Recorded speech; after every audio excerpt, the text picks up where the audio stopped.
దాచుకున్న చెమ్మ నాకే తెలుసు.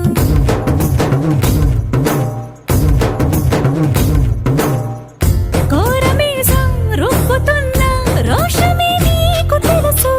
మీసమెనక ముసురుకున్న